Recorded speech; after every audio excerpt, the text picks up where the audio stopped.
이 얘기가 정말 대한민국이 너무 섹스에 미쳐서 날뛰는 나라다. 여성분이 돌연 남자한테 내가 최근 2주 동안 5차례에 걸쳐서 강간을 당했고 감금을 당했고 폭행당해가지고 여기저기 다쳤다. 근데 추잡스러운 고소였다는 걸 우리가 밝혀냈었지.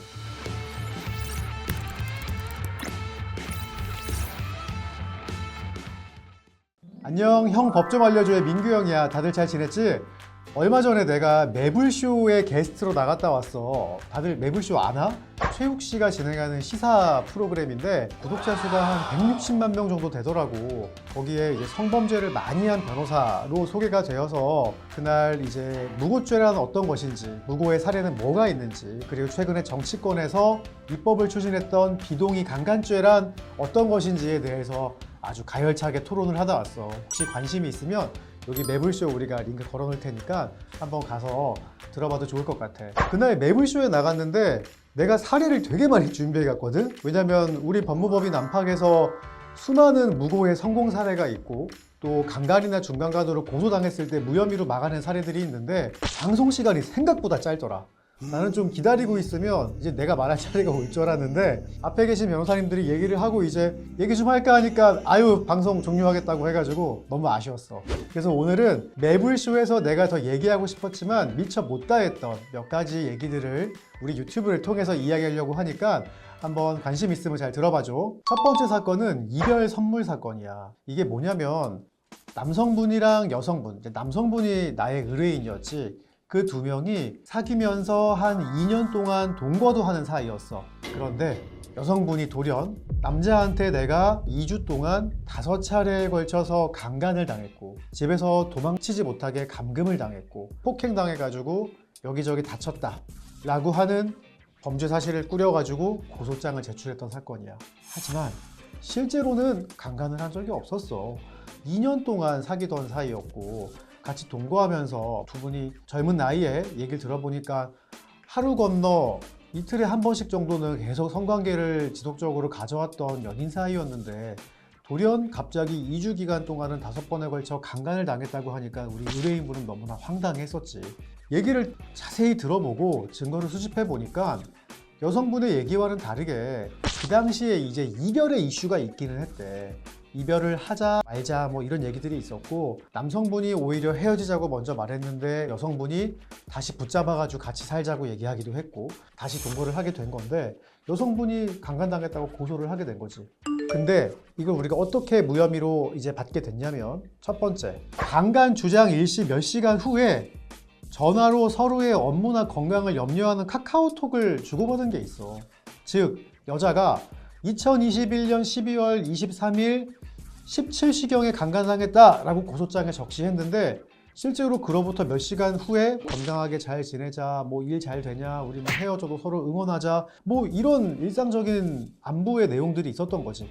그게 좀 강간을 당한 피해자가 보일 수 있는 행동인가에 대한 의심이 있었고, 두 번째로는 여러 차례 이별을 하자 그랬을 때 재결합을 요구한 게 오히려 여자 측이었어. 여성분이 카톡으로 매달리는 수많은 내용의 메시지들이 있었고, 세 번째, 여성분이 목을 졸리고 강간당했다 라고 이제 고소장에 적시를 했었는데 그 이후에는 성관계를 요구했었는데 싫었지만 내가 그냥 성관계에 응했다 라는 진술을 또 담기도 해. 즉 목을 졸려가지고 어쩔 수 없이 한거불능의 상태에서 성기삽입을 당했다라는 이야기와 내가 조금 싫었지만 그냥 성기삽입을 응했다라고 말은 서로 이제 공존할 수가 없지. 모순되는 이야기야.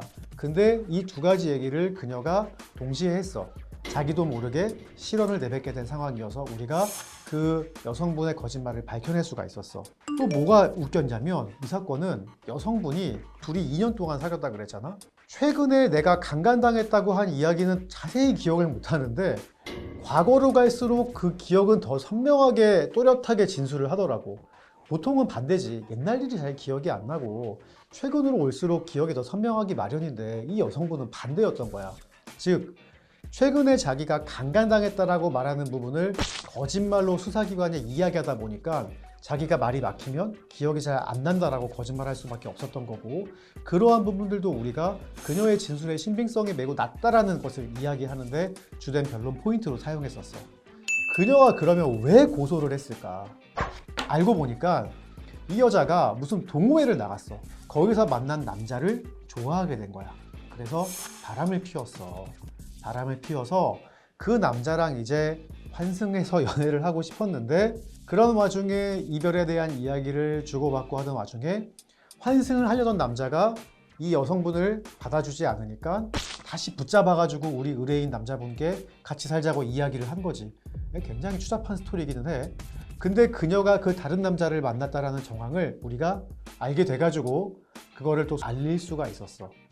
즉, 고소를 하게 된 경위가 실제로 자기가 피해를 당해서 고소한 게 아니고 환승연애가 제대로 되지 않으니 강간으로 구성해가지고 마지막에 합의금이라도 받을 목적으로 이루어진 추잡스러운 고소였다는 걸 우리가 밝혀냈었지.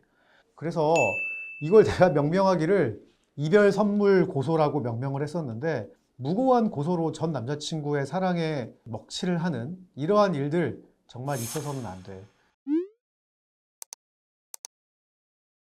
다음 사건.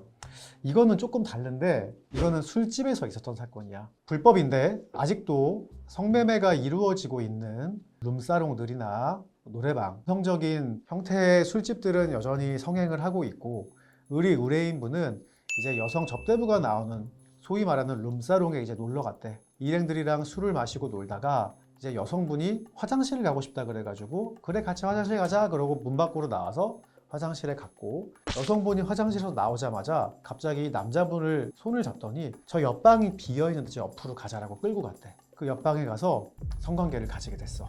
여성분이 성관계를 가지던 도중에 나 갑자기 술을 너무 많이 마셔갖고 토할 것 같다 라고 이야기를 해가지고 다시 화장실 간다고 나왔고, 그 남성분은 화장실 간 여자를 기다리고 있다가 자기도 조금 이제 술 기운이 올라와가지고 방에서 살짝 잠이 들었는데 깨보니까 경찰이 자기 눈앞에 있었대. 여자가 자기 중간간 당했다고 신고를 한 거야. 이 얘기가 정말 대한민국이 너무 섹스에 미쳐서 날뛰는 나라다 라고 이야기하는 것 중에 하나가, 불법이지만 그러면 안 되지만 이제 성을 어느 정도 파는 일을 하는 접대부조차도 자신이 강간을 당했다고 고소하는 현실이 말이 되느냐라고 이제 이야기를 하는 분들이 많이 있는데, 이게 그 사건인 거지. 근데 이 실제로 여성분은 강간을 당하지 않았었대. 화장실 가기 전에 일행들이랑 있던 술자리에서 거기서 이제 조금 수위가 높은 게임을 했었나 봐. 그래서 여성분이 남성분 신체에다가 소위 말하는 애무를 해주는 뭐 그런 벌칙을 걸려서 이미 방 안에서 스킨십이 진하게 이루어지고 있던 상황이었고, 화장실을 갔다가 나왔을 때 먼저 남성분의 손을 잡고 빈방으로 이끌고 갔던 것도 그 여성분이고, 결정적으로 이 두 명이 빈방에서 성관계를 가지고 있을 때 갑자기 손님이 없는 방이 문이 닫혀 있고 뭐 이상한 소리가 나니까 왔다 갔다 하던 웨이터분들이 두 명이나 방문을 열고 들어왔었대. 들어왔는데 손님과 아가씨가 그 안에서 성관계를 하고 있으니까 모른 척 하면서 그냥 지나갔다고 하더라고. 만약에 그녀의 말처럼 정말 중간간을 당하고 있던 상황이었으면 정신이 그렇게 멀쩡한 것처럼 손을 잡고 빈방으로 가자고 말할 수도 없었을 것이고, 다른 사람이 들어왔을 때 그녀가 진짜 이렇게 한거불능 상태에서 소위 말하는 꽐라가 돼서 막 강간을 당하고 있었으면 두 명의 웨이터가 그걸 보고선 가만히 두지도 않았을 거야. 하지만 둘은 누가 보기에도 그냥 서로 좋아서 사랑을 나누고 있는 것처럼 보였다고 이 웨이터분들도 증언을 했고, 그래서 이 합의금을 노린 여성분의 가짜 고소는 무고한 것으로 밝혀졌고, 우리가 그녀를 무고죄로 현재 실형을 살게 만들었던 사건이야. 매불쇼에서 이런 얘기를 좀 하고 싶었어. 하고 싶었던 이유는, 무고는 한 사람의 시간과 인생을 앗아가는 또 다른 형태의 살인죄라고 나는 생각을 하기 때문이야. 정말 흉악스러운 범죄 중에 하나가 무고죄야. 너 실제로 피해 안 당했잖아. 근데 피해 당했다고 거짓말하면서 다른 사람 인생 그렇게 망가뜨리고, 중간간 인정되면 초범이어도 무죄 주장하다가 무죄 인정 안 되면 이 사람 2년에서 2년 반 정도 동안은 깜빵 가서 실형 살아야 돼. 그리고 나온 다음에도 사회 복귀 안 된다고. 이미 가지고 있던 직업 다 잃었을 것이고, 결혼한 사람이면 와이프한테 이혼 당했을 거고, 처자식들, 그 어린 아이들은 또 무슨 죄야? 만약에 유부남이라고 한다면. 그렇게 한 사람의 인생을 네가 받고 싶어하는 합의금 몇 천만 원 그런 거랑 치환하지 말자. 알았지? 왜 비동의 강간죄가 이슈가 되고 입법도 지금 국회의원들이 하려고 그러고 매불쇼에서 그 귀한 방송 시간을 들여가지고 무고죄에 대한 얘기를 다뤘을까? 무고죄는 네가 받고 싶어하는 합의금 몇 천만 원과 다른 사람의 인생 몇 년을 바꾸는 일종의 살인죄이기 때문이야. 혹시나 다른 사람의 인생을 짓밟고 돈 몇 푼 받으려고 하는 꽃뱀들아, 이 영상 보고 조심하고, 혹시나 지금 꽃뱀들한테 고소를 당해가지고 억울한 상황을 겪고 있는 사람들 있으면 나한테 연락해줘. 내가 수많은 경험을 바탕으로 그녀의 거짓말들을 깨 부셔줄게. 알았지? 매불쇼에서 미처 못다한 썰 오늘 여기까지 풀게. 궁금한 거 있으면 댓글로 알려주거나 우리 사무실에 전화해주면 내가 전화로 상담해줄게. 그러면 다음번에 다른 주제로 또 만나자. 여러분 안녕.